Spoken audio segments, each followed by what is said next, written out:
আমি এই মুহূর্তে রয়েছি রাঙ্গামালী উপজেলার চরমন্তাজ ইউনিয়নে। আপনারা জানেন যে পশ্চিম মধ্য বঙ্গোপসাগরের গভীর নিম্নচাপের প্রভাবে সাগর কিন্তু উত্তাল রয়েছে এবং নদীও কিন্তু আমরা ফুঁসে উঠতে দেখেছি।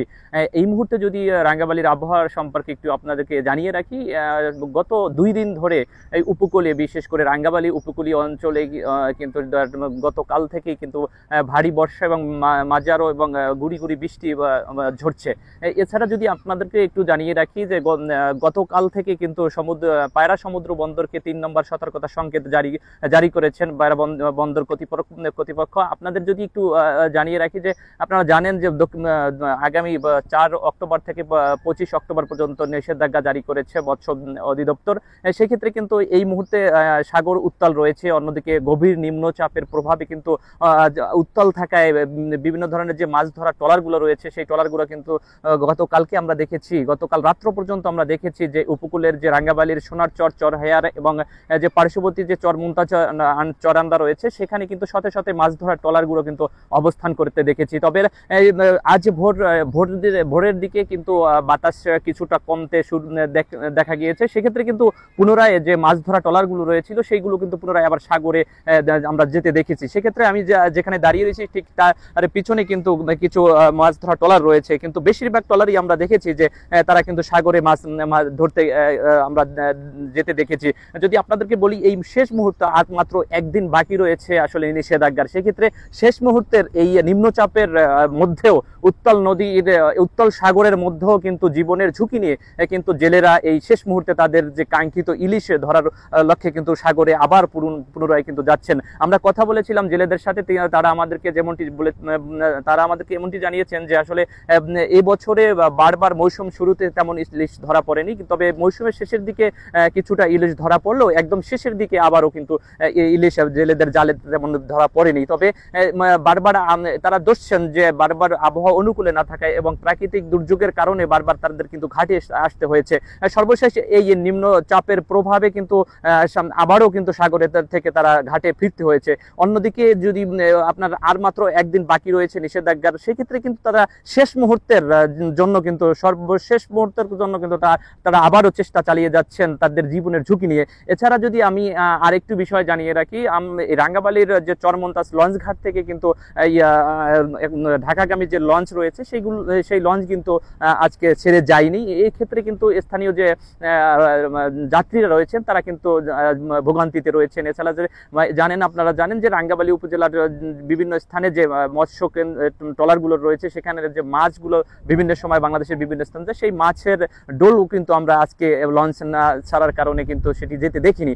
তবে আমি আরও একটি বিষয় আপনাদেরকে জানিয়ে রাখি যে রাঙ্গামালী উপজেলা আপনারা জানেন যে এমনিতে পর্যটক সম্ভাবনা একটি এলাকা, সেই চরহায়ার এবং সোনারচরকে ঘিরে আর অন্যদিকে পূজার যে লম্বা ছুটি পেয়ে কিন্তু এই পর্যটকদের যে ভিড় জমেছে চরহেয়ার এবং সোনারচরে।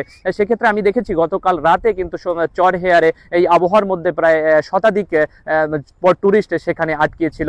তবে তারা আজ সকালে তাদের বিভিন্ন ট্রলার বা বিভিন্ন মাধ্যমে তারা তাদের গন্তব্য কিন্তু ফিরে যাওয়ার চেষ্টা করেছেন। তবে ঢাকাগামী যে টুরিস্ট রয়েছে তারা সবচেয়ে বেশি সমস্যা সম্মুখীন হয়েছে। সেটি হলো যে এই ঢাকার যে লঞ্চ রয়েছে, সেই লঞ্চটি আজকে আসলে চরমন্তাজ থেকে ছেড়ে যায়নি। তবে এই আরেকটি বিষয়, সেটি হলো যে এই উপকূলে যে এই মুহূর্তে আপনারা জানেন যে আমন চাষের একটি সময় চলছে। সেক্ষেত্রে আমন চাষের যে কৃষকদের সাথে আমরা কথা বলেছি, তারা আমাদেরকে যেমনটি জানিয়েছে যে আসলে এই বৃষ্টি হলে কৃষকদের কিছুটা স্বস্তি, তবে নিম্নচাপের প্রভাবে যদি অতিবৃষ্টি হয়ে থাকে এবং জলাবদ্ধতা সৃষ্টি হয়, সেক্ষেত্রে কিন্তু তাদের ক্ষতির সম্ভাবনা রয়েছে। অন্যদিকে কৃষকরা বলছেন যে এই বৃষ্টির পানি যদি নিষ্কাশন ব্যবস্থা যদি ঠিক থাকে, পানি যদি নেমে যায়, তাহলে তাদের আশানুরূপ তেমন ক্ষতি হবে না বলেও আমাদেরকে জানিয়েছে। তবে আবহাওয়া অফিস বলছে যে পায়রা সমুদ্র বন্দর থেকে আজ সকালে ঠিক পায়রা সমুদ্র বন্দর থেকে 620 কিলোমিটার দক্ষিণে পশ্চিম অবস্থান করছিল এই নিম্নচাপটি। তবে আবহাওয়া অফিস বলছেন আগামী 5 দিন এরকম 5 তারিখ পর্যন্ত আবহাওয়া এরকম থাকার সম্ভাবনা রয়েছে। সেক্ষেত্রে যদি এই নিম্নচাপটি যদি ঘূর্ণিঝড়ের রূপ নেয়, সেক্ষেত্রে কিন্তু এই ঘূর্ণিঝড়ের নামটি দেওয়া হবে শক্তি। সেটি আমাদেরকে আবহাওয়া অফিসের মাধ্যমে যেটি আমরা জানতে পেরেছি।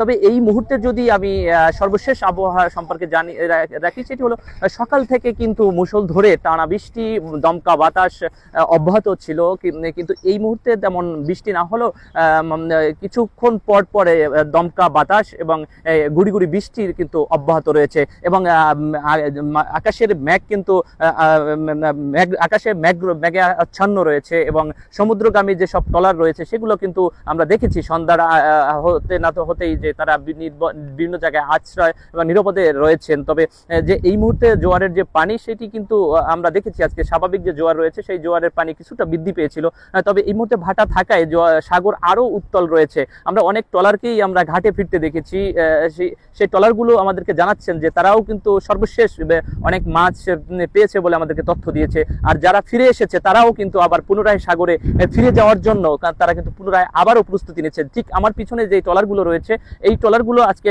আমরা সকাল নাগাদ এই ঘাটে অবস্থান করছেন। আমরা কথা বলেছিলাম তাদের সাথে, তারা আমাদেরকে যেমনটি জানিয়েছে যে নিষেধাজ্ঞার মাত্র আর একদিন বাকি, সেই ক্ষেত্রে তার শেষ সময় যদি আরো 6 ঘন্টা কি একদিনও যদি সময় পাওয়া যায়, যদি আবহাওয়া ঠিক থাকে, সেক্ষেত্রে কিন্তু পুনরায় আবার তারা সাগরে গিয়ে মাছ ধরার কথাও আমাদেরকে জানিয়েছিল। তবে এই মুহূর্তে কিন্তু বাতাস, দমকা বাতাস বয়ে যাচ্ছে। এই আসলে পটুয়াখালীর রাঙ্গাবালী উপজেলার চরমন্তাজ থেকে এই ছিল আমার কাছে সর্বশেষ। আইয়ুব খান, দৈনিক জয় জয় দিন।